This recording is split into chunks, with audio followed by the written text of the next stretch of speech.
गणिया block RC Samantaray महाविद्यालय खेलपड़िया ठारे चलिथिबा Mahanadi public school प्रयोजित किशोर प्रसाद premiere लीगर final match रे परस्पर को भेटिथिले ड्रैगन 11 बनाम डिफॉल्टर 11। प्रथमे बैटिंग करी ड्रैगन 11 निर्धारित 12 ओभर 7 विकेट हराई 185 रन संग्रह करथिले। दलर आशीष 16 बॉल रे 46 रन संग्रह करथिले।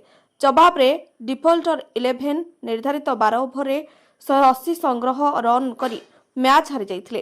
फल ड्रैगन 11 किशोर प्रसाद प्रीमियर लीग चैंपियन आख्या अर्जन करथिले। आज मैच रे मुख्य अतिथि भाव ब्लॉक अध्यक्ष झुना जेना जोग दैथिला बेले सम्मानित अतिथि भाव पूर्वतन ब्लॉक अध्यक्ष शेषदेव स्वाई, सामाजिक कर्मी भगवान प्रधान, जिला परिषद सभ्य नरेश कुमार बेहरा, महानदी पब्लिक स्कूल अध्यक्षा स्नेहलता मिश्र, संपादक पंकज कुमार साहू प्रमुख उपस्थित थिले। मुख्य अतिथि चैंपियन दल को ट्रॉफी सहित 13,000 टंका और रनर्स अप ट्रॉफी को दल को ट्रॉफी सहित 10,000 टंका पुरस्कार बंटन करथिले। आज मैच रे हजार हजार दर्शक उपस्थित थिले। दर्शकों मनोरंजन पई 3 जण चियर गर्ल आकर्षणीय नृत्य प्रदर्शन करी खेल रे आहुरी उत्कंठा भरी देथिले। उपस्थित समस्त दर्शक मानक पई खाद्यपेयर व्यवस्था करा जायथिला। किशोर प्रसाद प्रीमियर लीग सदस्यों सहयोग पई अतिथि माने कृतज्ञता ज्ञापन करथिले।